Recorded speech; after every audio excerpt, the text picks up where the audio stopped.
खुलुमबाय। गोजोन फुंबिलिनि गासैबो बडलेण्ड बुब्लिनि अनसायगिरिफोरखौ बरायग्रोबाय। दिनै 19 मे समबारनि फान्जामुथिखौ फरायथिनो लादों आं उदांस्रि मुसाहारिया। फान्जामुथिनि गिबियाव दं मेष राशि। गोबावनिफ्रायनो थांनो लुबैनाय जायगायाव दावबायहैनो खाबु मोनगोन। रंजा खुसिनि सान जागोन। बृष राशि। आसा खालामना थानाय सिमांफोरा गासैबो फैमाल थांगोन। गोसोखौ बायग्लिनाय मोनगोन। मिथुन राशि। नोंथाङा गोसो हमथाना थानांगोन। सोरजोंबा नांलायलायनाय जानो हागौ। कर्क राशि। नखराव जानाय जेंना जेंसिफोरा जोबस्रांगोन। गोसोखौ जोबोरैनो सान्थि मोनगोन। सिंह राशि। हरखाब जाब्रबथाय जानायनिफ्राय रैखा मोनगोन। गोदान जिउ मोनफिननाय बादि मोनगोन। कन्या राशि। नोंथांनि मोजां सोलोंथाइ लानायाव नखरनि सुबुङा हेंथा होगोन। गोजौ फारसे दावगालांनो हानाय नङा। तुला राशि। मावनो लानाय खामानियाव गुलुं गुजुं सोमजिगोन। दुखुनि गेजेरजों साना बारलांगोन। वृश्चिक राशि। थांखिखौ जाफुंहोनायाव गुबुना मदद होगोन। गोसोखौ थुलुंगाखांनाय मोनगोन। धनु राशि। नोंथांनि गथ'आ गाज्रि लामाजों आगान सुरगोन। गथ'खौ लाना जिंगासिनांगोन। मकर राशि। गोसोनि साननाय बादि खामानिया जाफुंगोन। गोसोखौ जोबोरैनो खुसि मोनगोन। कुम्भ राशि।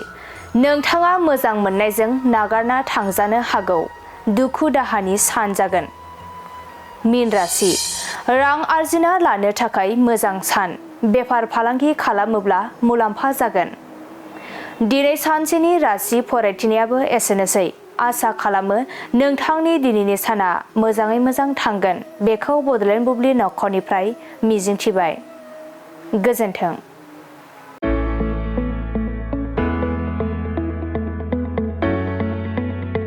मोनसे गोजोनथाव खौरां।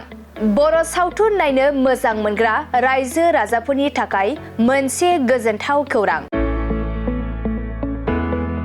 खम बेसेननि गेजेरजोंनो नोंथाङा नायनो हागोन बर'नि गासै गोजाम गोदान सावथुनफोरखौ। बर' सावथुन नायनो थाखाय ओंखारदों मोनसे आंगो स्ट्रिम एप। बे आंगो स्ट्रिम एपखौ नोंथाङा नोंथांनि मबाइलाव डाउनल'ड खालामनानै खम बेसेनावनो बर'नि गोजाम गोदान गासै सावथुनफोरखौनो नायनो हागोन। लोगोसे फैबाय थानाय समावबो बड' वेब सिरिज, डकुमेन्ट्रिज बायदिफोरखौबो नोंथाङा बे आंगो स्ट्रिम एपनि गेजेरजोंनो नुनो मोनगोन।